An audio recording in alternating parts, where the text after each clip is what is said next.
Hello and welcome to my first Mage Tower playthrough where I will guide you through every step of the challenge. We will be doing the Survival Hunter challenge, which is probably the easiest challenge of them all. As you can see, I'm wearing below average gear just to show you gear is not necessary in order to run these challenges. If you have normal Dragonflight raid or dungeon gear, you will have better stats than I do inside of Mage Tower.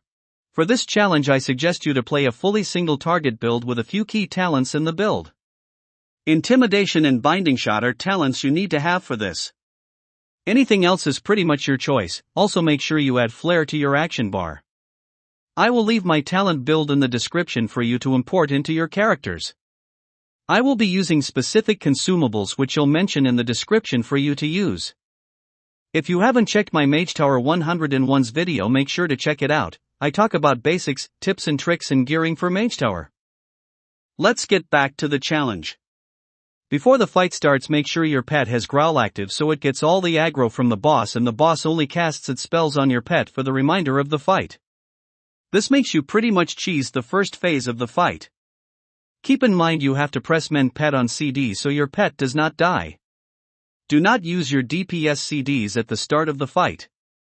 After a few seconds pass, the boss will call down glaciers and teleport to the other side of the room. This is where you might need a bit of practice. Take a close look at what I do. You need to jump and cast disengage while you're still in the air. This causes you to fly over the glaciers and get back to boss.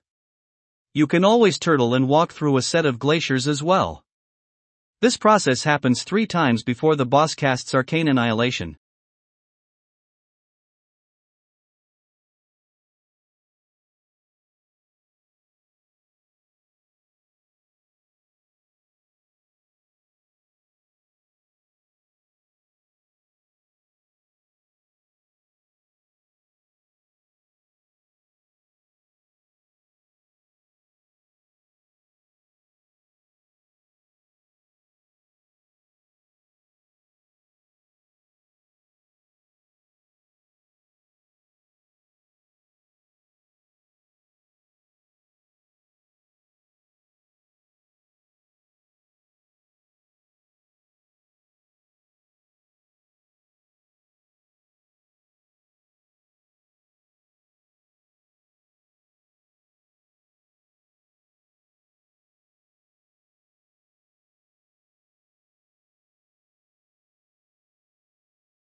This is where you need your flair. Kill one of the images and stay in its healing zone. Use the time to have to find where the glittering area is. That's where you need to drop your flair to get the boss out. Once the boss is out, he has a few new spells for you. Shadow Barrage is the first spell you will see. This is not interruptible and you have to dodge balls that are coming towards you from a certain location. After Shadow Barrage, he usually casts Straw Power. This is a simple cast you have to interrupt ASAP. In case your interrupt isn't ready, just use Intimidation or Trap. If the boss has less than 20% HP, do not interrupt the cast since the boss will blink to the other side of the room after this. Just use this time to blast some DPS and phase it ASAP.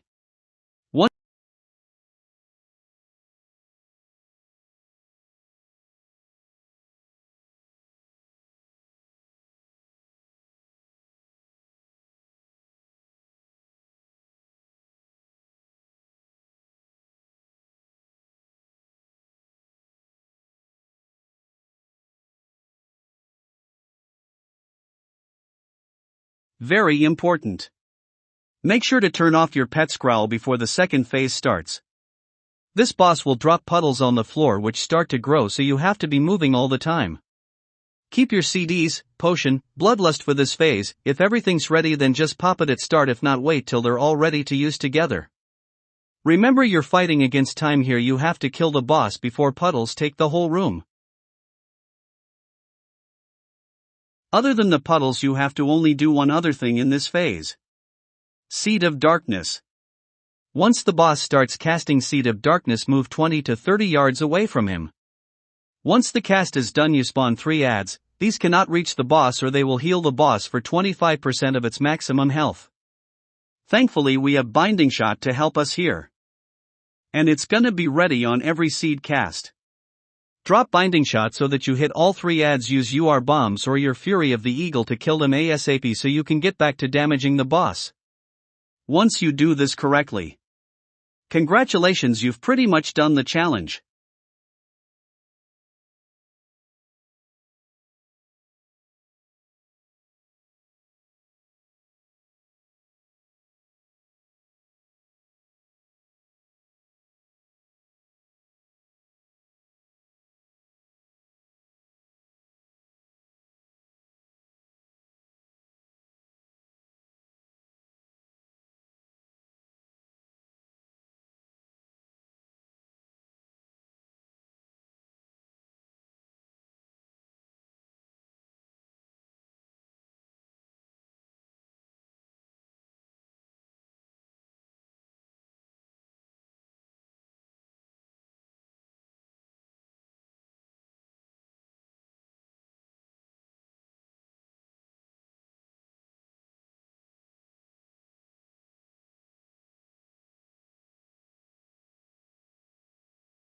If you enjoyed the video or I could be of any help, make sure to like and subscribe. Let me know which spec I should do next in the comments.